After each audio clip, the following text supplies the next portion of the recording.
Novak Djokovic didn't even have to step on court, and somehow the pressure just doubled. 1 minute the draw looked routine. The next minute he's standing in the Australian Open quarterfinals with fresh legs, a full tank, and a giant question hanging over his head. Is this break a gift or a trap? Because here's where things get interesting. Janniksinner, one of the sharpest minds in the locker room right now, didn't give an easy answer when asked about Djokovic getting a walkover into the last 8. He didn't say it was lucky.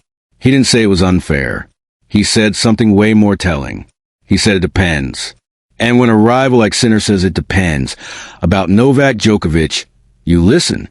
Jakub Mensic's withdrawal with an abdominal injury handed Djokovic a free pass past the 4th round. No rallies, no stress, no wear and tear under the brutal Melbourne sun. For a 38-year-old chasing another Grand Slam deep into career, that sounds like a dream scenario.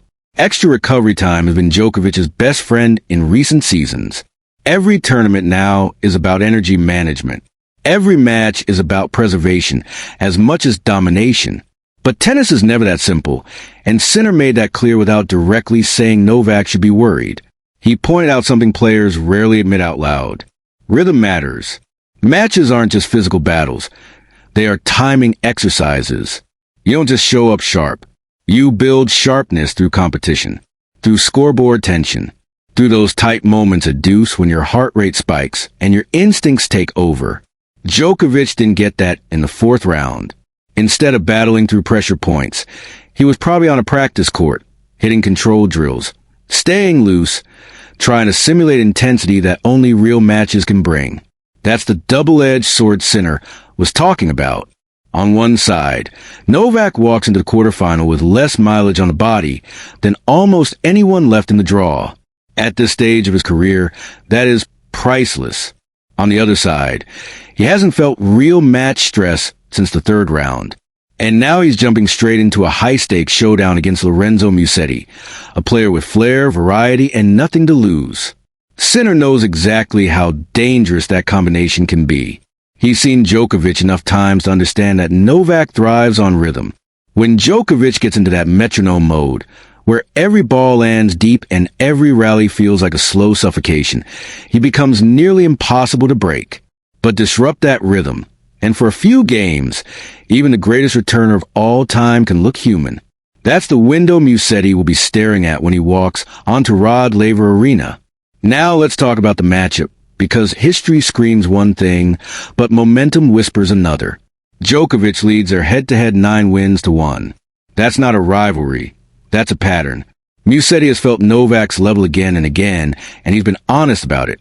He said every match against Djokovic feels like a lesson. The crowd laughed when he said it, but he wasn't joking. For Musetti, playing Djokovic is like taking an exam you're never fully ready for. You learn.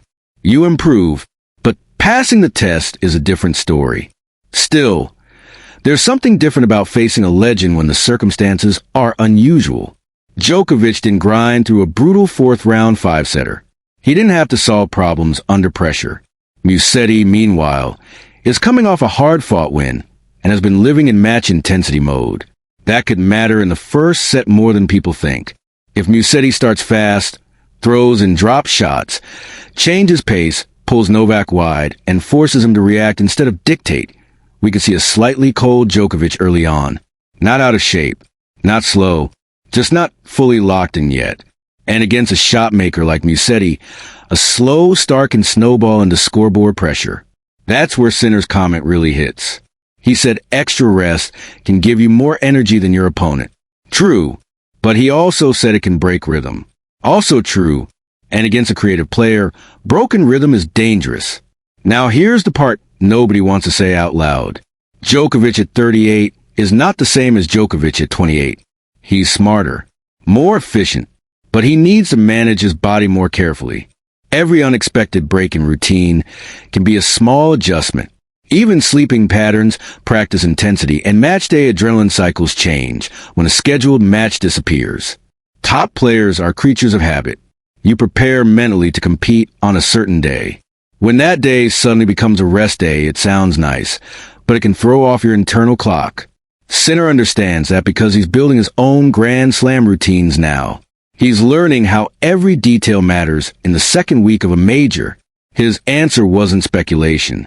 It was insight from someone who's living that reality. But let's not pretend Djokovic hasn't been here before. He is the master of adapting. If anyone can turn an awkward situation into an advantage, it's him. Extra time means extra recovery for any nagging issue, extra film study on Musetti, extra tactical preparation. And tactically, Novak knows exactly what to do. He will test Musetti's backhand depth. He will stretch rallies until the Italian gets impatient. He will absorb a flare and turn it into frustration. He's done it to him before, and he knows the blueprint. The question is how long it takes Djokovic to find his groove. If he locks in early, this could look routine. If he needs a set to calibrate, suddenly the pressure shifts, the crowd gets louder, and Musetti starts believing a little more with every flashy winner. Belief is dangerous in tennis, especially against legends. Sinner didn't pick a side, and that might be the most honest answer of all, because tennis doesn't run on logic alone. It runs on feel, timing, emotion, and tiny momentum swings that statistics can't predict. A walkover sounds like a blessing, but sometimes skipping a battle means you miss the sharpening that battle provides. So when Djokovic steps onto court for that quarterfinal, he won't just be playing Musetti. He'll be playing the question Sinner, quietly raised, fresh legs, or disrupted rhythm. And the scary part for the rest of the draw is this. If Novak solves that puzzle quickly, if he comes out sharp, focused, and physically recharged, then everyone else has a problem. Because arrested Djokovic in the final stages of a Grand Slam is historically bad news for the field. But if there's even a small dip, even a brief window where timing is off and reactions are half a step slow, Musetti has the talent to make things uncomfortable. That's why Sinner's few calm words carried so much weight. He wasn't stirring drama. He was describing reality at the highest level of the sport. Sometimes rest is power. Sometimes rest is rust. And now we get to see which one shows up wearing Novak Djokovic's name. Do you think the extra day off helps Djokovic dominate, or does it give Musetti the opening he's been waiting for?